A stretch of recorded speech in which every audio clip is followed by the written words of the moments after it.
Yay! Summer is officially here, and so is summer reading.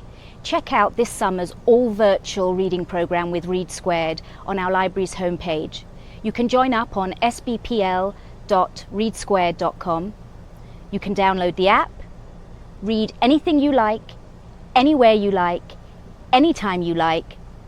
Just keep logging your minutes for chances to win Amazon gift card prizes and also to get our fun reading bingo board.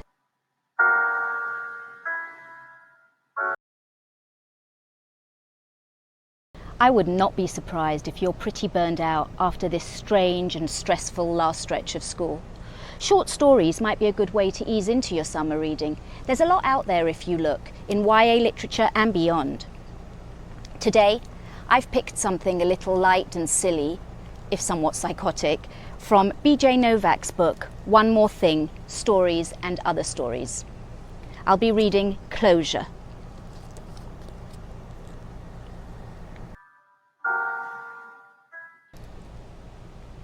I want closure. There's no such thing as closure. Please, I have to see you. Please, please. No. One last time. No. Real quick. 10 minutes. 5 minutes. 1 minute? Annette, we have nothing to talk about. You know I love you, but I'm at this point. I know. I can't hear all this again. Please, I just need closure. There's no such thing as closure. I just need closure. I know I can get closure. 10 minutes, please. Okay, when? Let's meet at the bench by the river, right now, where we had our first kiss. Now? The bench by at 11 at night? Come on, Annette. Can you just come over? Come over?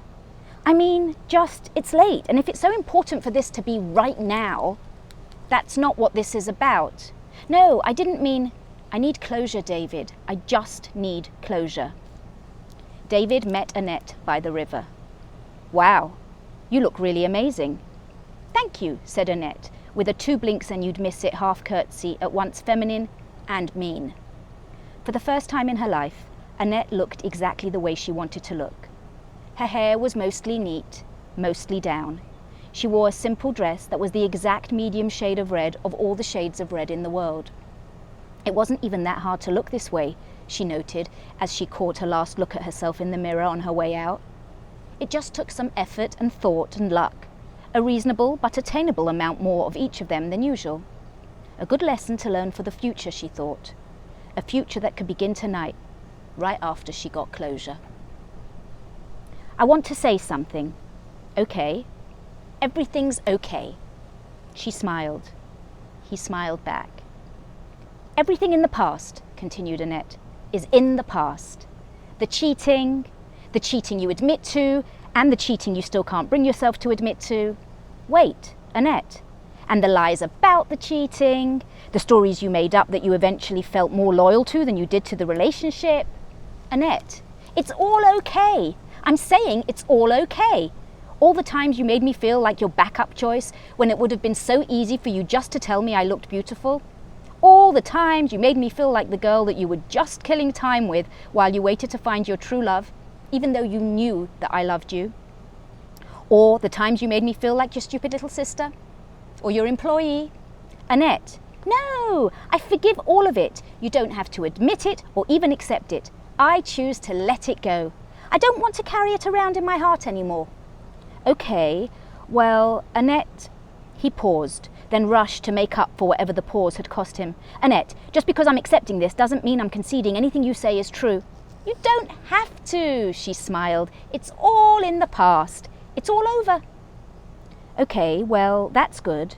Some of what you're saying is unnecessary and implies, I think, an excessive level of, I understand, as a thought exercise for the sake of, now I want to kiss you.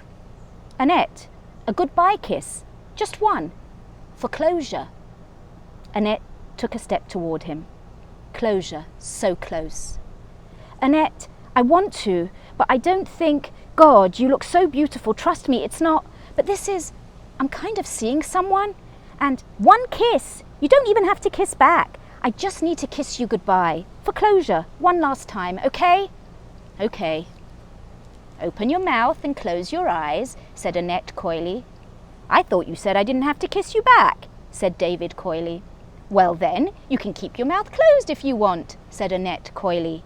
David half opened his mouth and closed his eyes. Annette kissed him.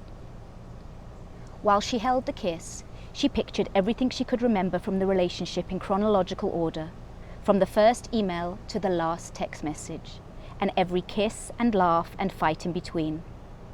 When she had pictured absolutely everything she could bring herself to remember, which was everything, she visualized herself literally kissing the block letters of the word goodbye. As the E started to fade in her mind, and her real lips stayed on his real mouth, she held out her left hand and snapped her thumb and index finger together, the softer and more difficult version of the snap, and 8 men masked in black descended swiftly towards her ex-boyfriend, quiet enough for all their footsteps to be flattened by the squish of her kiss. The first man injected David's neck with a clear liquid that knocked him unconscious. A second man pulled David's phone out of his front pocket, right where Annette had told him it would be. 2 men wheeled out a cement box from behind a parked truck and removed 2 sacks of beach sand, and then a 5th masked man joined them to lift the unconscious body into the box, then split open the sacks of sand and fill the rest of the box to the top. A 6th man fastened a cement lid to the top of the box on a preset row of hinges, and then, together with the 3rd and 4th man, carried the box to the edge of the river and tilted it in, while the 7th man swept up all the miscellaneous bits of debris that had accumulated into an opaque plastic bag. The second man, still holding the phone of the man in the box, showed what he had been typing into the phone to the 8th masked man, who had simply been watching everything as it unfolded and nodding, and who now nodded more as he read. "To everyone I love, and a few who just got on this list off my spam folder, haha. I'm writing because I needed you to know that after a lot of soul searching, I've decided I need to drop out for a while, as it were. A lot of you know that I was having a lot of anxiety about things, especially with my most recent relationships. And I decided I need to kind of take some time off and really just think and be myself for a while, with no distractions and no influence, just for a while, from the people who have made me, well, me. I'll be getting some much needed rest and solitude. Maybe I'll finally take that motorcycle trip across Central America that I've always been talking about. Although I guess first I'd have to get a motorcycle license and learn how to change a tire. Ha! Also, my plan is to watch all 5 seasons of The Wire while I'm away, so when I'm back, at least I'll finally have something to talk to you all about. Anyway, I love you all so, so much, and thank you for respecting this need of mine right now. And again, do not worry about me just because I'm out of contact. This really is the best thing for me. Have fun. I love you all and miss you already. Love you and thanks for understanding this. Sent from my iPhone. Forgive the typo Izuzu." The 8th man showed the phone to Annette, who nodded, and then handed the phone back to the 2nd man, who pressed a button that sent the email to every contact in the phone. Then the 2nd man plugged a new program into the phone. It was an application called Closure, and according to the people on the since-deleted message board who had recommended this team, it was what meant the difference between being the best at this and being only one of the best. The program, using data that Annette had provided to them in advance, was said to be able to infiltrate every record-keeping website and database that had ever recorded the existence of her ex-boyfriend and erase all written and photographic evidence of him that was labeled by any of the 4 most common spellings of his full name. The program was guaranteed to work in under 10 minutes. It finished in 6.5, and when it was done, the 2nd man threw the phone into the river, where it, too, died instantly and anonymously. That was it. Annette approached the 8th man, pulled 50 $100 bills from her purse, handed them to him in a roll, and then impulsively kissed him on the side of the mask, making him blush, or so she imagined. "Congratulations," said the 8th man. "The first person to truly achieve closure." "Am I really the first?" "Well, if you weren't, I guess I couldn't tell you, could I?" The 8 men walked away and got back in their surprisingly domestic-looking minivan and drove off, leaving Annette, heart racing, all alone.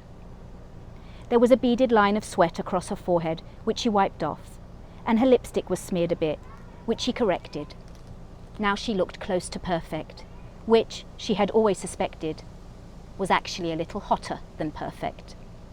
She walked alone to her favourite bar, ordered her favourite drink, and stirred it as she waited for the rest of her life to approach.